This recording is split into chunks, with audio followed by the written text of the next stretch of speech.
Welcome to big news. నేను మీ గౌసుద్దీన్ షేక్. ఉన్నదే రాస్తా, చూసిందే చెప్తా. సాధారణంగా ఒక టెర్రరిస్టును పోలీసులు కానీ భద్రతా బలగాలు కానీ ఏటీఎస్ సభ్యులు కానీ అరెస్ట్ చేస్తే అతని దగ్గర ప్రమాదకరమైన బాంబులకు సంబంధించిన పదార్థాలు దొరుకుతాయి, ఆయుధాలు దొరుకుతాయి, తుపాకులు, AK-47 వంటివి కూడా దొరికిన సందర్భాలు ఉన్నాయి. ఎందుకంటే టెర్రరిస్టులు తుపాకులు బాంబులతోనే తమ పని కానిచ్చేస్తారు. అలాగే ఎక్కడ టెర్రరిస్ట్ అరెస్ట్ అయినా బాంబులు, పిస్టల్స్లు, AK-47లు, రకరకాల ఆయుధాలు దొరుకుతూనే ఉంటాయి. మనం వార్తల్లో చూస్తూనే ఉంటాం. కానీ ఇక్కడ ఈ కేసులో ఆ టెర్రరిస్టు దగ్గర తుపాకులైతే దొరికాయి. కానీ తుపాకులు, బాంబుల కంటే ప్రమాదకరమైన ఒక ఆయుధం దొరికింది. అవును, అత్యంత ప్రమాదకరమైన ఆయుధం అతని దగ్గర దొరికింది. బయో వెపన్, ఒక రసాయనం. ఆ రసాయనంతో భారీ మారణ హోమానికి అతను ప్లాన్ చేశాడు. పైగా అతను ఒక డాక్టరు, హీలింగ్ హ్యాండ్స్ అన్నమాట. జనాలకు వైద్యం చేస్తూ వాళ్లకు ప్రాణదానం చేసే వైద్యుల కోవకు చెందిన ఓ డాక్టరు. ఆయన దగ్గర అత్యంత ప్రమాదకరమైన బయో వెపన్ దొరికింది. అవును, తుపాకులతో అతనికి పని లేదు. తుపాకులు అతని దగ్గర దొరికాయి, అది వేరే విషయం. బాంబులతో అతనికి పని లేదు. ఆ ఒక్క రసాయనం చాలు పెద్ద ఎత్తున మారణ హోమానికి దారి తీస్తుంది. అనేక మంది ప్రాణాలు బలి తీసుకుంటుంది. ఈ డాక్టర్ టెర్రరిస్టు ఎక్కడో కాదు, మన హైదరాబాద్లో రాజేంద్ర నగర్లోని అత్తాపూర్లో దొరికాడు. అవును, ప్రమాదకరమైన రసాయనాలు తయారు చేస్తూ ఇంట్లోనే ఒక ల్యాబ్ను ఏర్పాటు చేసుకుంటూ ఎవరికి తెలియకుండా ఎప్పుడు ఆ గదిలో ఉంటూ ప్రమాదకరమైన ఒక విషపూరితమైన రసాయనాన్ని తయారు చేసి జనాల మీదకు ప్రయోగించే ఒక ప్లాన్లో భాగంగా అతను ఏటీఎస్ పోలీసులకు దొరికిపోయాడు. అవును, ఈ డాక్టర్, టెర్రరిస్ట్ డాక్టర్, ఏ ఉగ్రవాది దగ్గర దొరకని ఆయుధం ఇతని దగ్గర దొరికింది. బాంబులు, తుపాకులు కాదు, ఇతని దగ్గర బయో వెపన్ దొరికింది. గత 2-3 రోజులుగా గుజరాత్ ఏటీఎస్ బృందాలు దేశంలోని వివిధ ప్రాంతాల్లో టెర్రరిస్ట్ మాడ్యూల్స్ను అరెస్ట్ చేస్తున్నాయి. పేలుడు కుట్రలను కూడా భగ్నం చేశాయి. ఇందులో భాగంగానే అహ్మదాబాద్ దగ్గర ఒక వ్యక్తిని అదుపులోకి తీసుకున్నారు. అతనే మన డాక్టర్ మొయినుద్దీన్.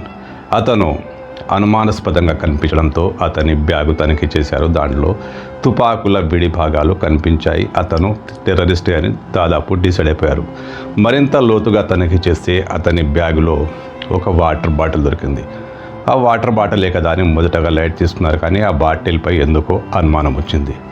దాన్ని పరీక్షించి చూడగా అది అత్యంత ప్రమాదకరమైన విషపూరితమైన రెసిన్ అనే రసాయనం. ఆముదపు గింజల నుంచి ఈ రసాయనాన్ని తయారు చేశారు. అతను కూడా అలా తయారు చేసే గుజరాత్కు తీసుకెళ్తున్నాడు. అతన్ని కాస్త తమదైన స్టైల్లో విచారిస్తే అసలు విషయం బయటపడింది. అతను మన రాజేంద్ర నగర్లోని అత్తాపూర్ నివాసి ఫోర్ట్ వ్యూ కాలనీలో అతను ఉంటాడు. అసద్ విల్లా అనే ఒక ప్రాంతంలో అతను ఉంటాడు. డాక్టర్ అతను 3 ఏళ్ల పాటు చైనాలో డాక్టర్గిరి చేసి వచ్చాట. ఇక్కడ మాత్రం ఎక్కడ ప్రాక్టీస్ చేయట్లేదు, కానీ ఆన్లైన్లో వైద్యం చేశాట. కానీ అసలు విషయం వేరే. ఆయన ఎవరిని కలవడు, బయట తిరగడు, ఎంతసేపు తన గదిలోనే ఉంటాడు. ఆ గదిలో ఏం చేస్తున్నావయ్యా అని వాళ్ళ తల్లిదండ్రులు అడిగితే, ఎవరు ఊహించని ఒక పెద్ద కెమికల్ను తయారు చేస్తున్నాను, ప్రపంచానికి ఇది చాలా మేలు చేస్తుంది అంటూ చెప్పుకొచ్చాడట. అతనే అక్కడ గుజరాత్లో దొరికాడు, డాక్టర్ మొయినుద్దీన్. ఆముదపు గింజలను తీసుకొచ్చి వాటి నుంచి ప్రమాదకరమైన రెసిన్ తయారు చేస్తున్నాడు. ఇది ఎందుకు చేస్తున్నాడు అంటే, మతపరమైన ప్రార్థనా స్థలాల దగ్గర వచ్చే భక్తులకు ఈ నీటి సరఫరా చేయడం, అంటే వాళ్ళు వాడే నీళ్ళలో ఈ రెసిన్ పదార్థం కలపడం. దాంతో వాళ్ళు క్షణాల్లో మరణిస్తారట. అంతేకాకుండా ప్రసాదాల్లో కూడా కలపాలని అతని ప్లాన్ అట.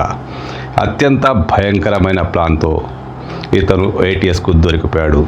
ఎక్కడో కాదు, హైదరాబాద్లోని రాజేంద్ర నగర్లోని అత్తాపూర్ ప్రాంతంలో ఫోర్ట్ వ్యూ కాలనీలో అతను దొరికిపోయాడు. అడ్డంగా దొరికిపోయాడు. ఒక డాక్టర్, ప్రజల ప్రాణాలు కాపాడాల్సిన డాక్టర్, ప్రజల ప్రాణాలు తీసేందుకు పెద్ద కుట్ర పన్నాడు.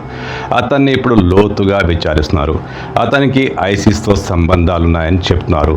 ఐసిస్ టెర్రరిస్టులతో అతను తరచుగా మాట్లాడేవాడట. తరచుగా గుజరాత్, అహ్మదాబాద్ ఇతర ప్రాంతాలకు వెళ్ళేవాడట. పాకిస్తాన్తో కూడా ఇతనికి మంచి సంబంధాలుట. అధికారికంగా ఎలాంటి ప్రకటన చేయకుండా అతను టెర్రరిస్ట్ అని కన్ఫర్మ్ చేశారు. అత్యంత ప్రమాదకరమైన ఒక రసాయనంతో రంగు, రుచి ఏమాత్రం లేని రెసిన్ అనే పదార్థాన్ని తయారు చేసి దేవాలయాల దగ్గర నీళ్లలో కలిపి పెద్ద ఎత్తున మారణహోమానికి కుట్ర చేశాడు. ఇతను డాక్టరా లేక పశువా?